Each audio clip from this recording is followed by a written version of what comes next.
New Mexico's diverse ecosystems, from deserts to high elevation forests, have a connection to fire. Historically, fire has played a role in reducing surface fuels and promoting the resilience of species dependent on fire. However, this relationship between fire and fire dependent communities is being altered. The Hermit's Peak and Calf Canyon fire in 2022 demonstrated how increasing temperatures, reduced snowpack, and prolonged drought conditions associated with climate change have created the perfect formula for more frequent and intense wildfires. This shift in climate means that fire seasons are lasting longer with a greater chance of larger and more severe fires. As the climate continues to change, it's critical to understand how wildfire characteristics will change concurrently. Before 1900, the landscapes of New Mexico experienced wildly different fire regimes from today. Historical fires were primarily low intensity surface fires ignited by lightning and by people. For example, indigenous people of the Jemez Mountains in New Mexico burned small patches of forest around their communities. The Jemez people also burned wood for cooking in their homes, which removed fuel that could be burned in wildfires. Today, Native American communities use similar practices. The arrival of European settlers interrupted many of these fire cycles. The regime shifted to fire exclusion, meaning that the low intensity burns set by the indigenous communities were diminished. Without these burns, heavy fuel loads began to accumulate.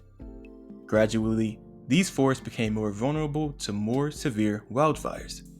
This changed a historically fire-adapted forest ecosystem into a vulnerable one, a condition magnified by the effects of climate change. Climate change is altering wildlife fire currents in New Mexico. We can see this by comparing the past to now. From 1992 through 2013, the New Mexico Environmental Public Health Tracking Service reported that an annual average of 285,000 acres was burned.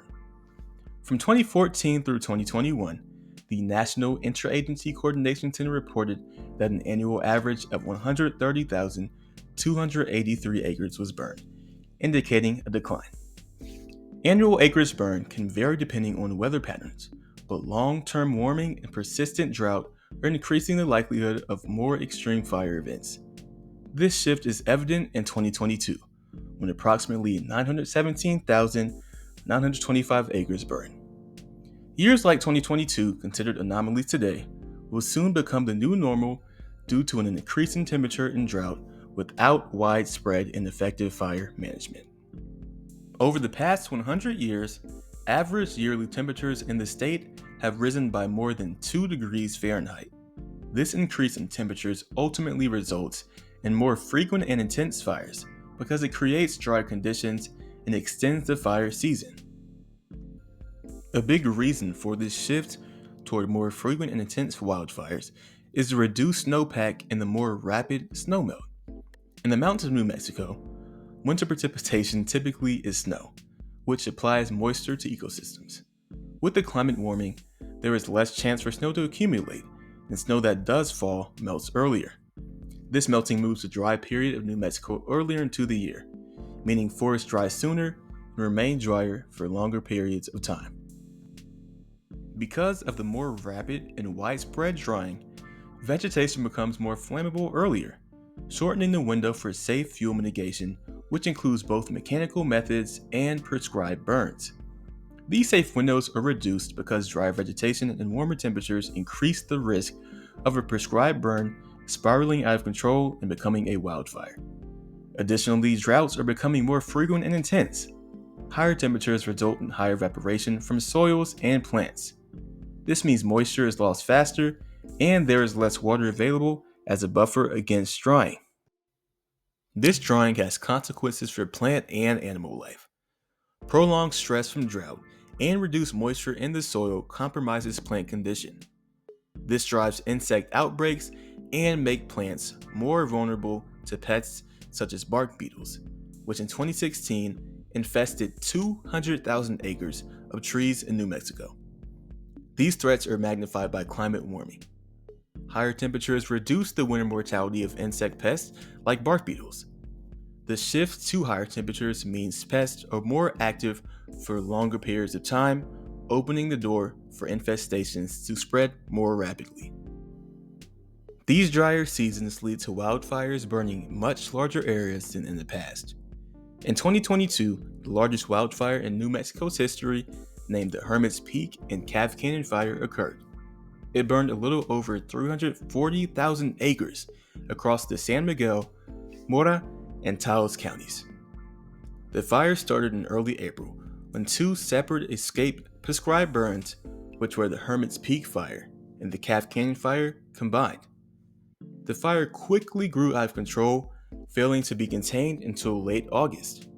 Conditions of decreased humidity and high winds allowed the fire to burn for months. Due to the increased risk of more intense wildfires, land managers in New Mexico are working with indigenous communities to manage fire-adapted ecosystems.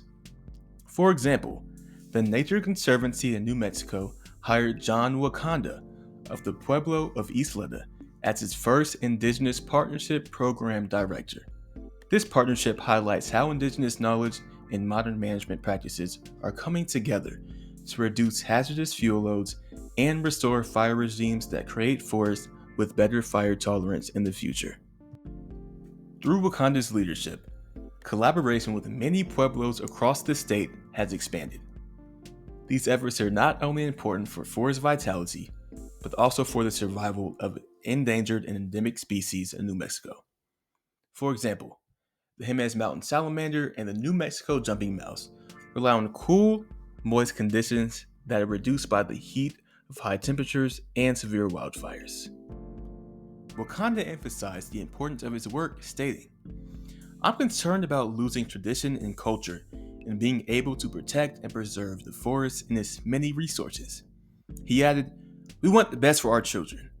I want to leave our homelands in better shape than what I had." These partnerships show how blending traditional knowledge with modern science is essential as New Mexico faces longer, more intense fire seasons. Together, these efforts help protect forests, wildlife, and future generations.